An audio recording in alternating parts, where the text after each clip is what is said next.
ini yang gede nih. Beras suaranya. Syederalun Polres Aceh Singkil memusnahkan petasan dengan cara direndam air.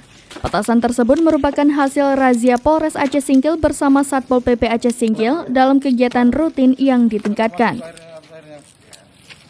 Pemusnahan dilakukan Wakapolres Aceh Singkil, Kompol Hari Purnomo bersama seluruh pejabat utama Polres, Kepala Satpol PP Aceh Singkil Ahmad Yani, dan pejabat lain di lapangan Mapolres setempat di Kampung Baru Singkil Utara pada Senin 17 April 2023.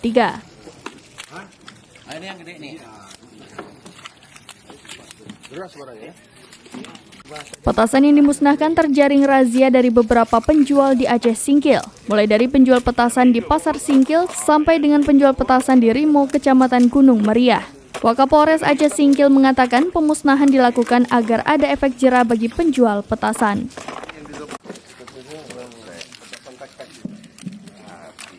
Dari Aceh Singkil, Dede Rosadi, serambinews.com.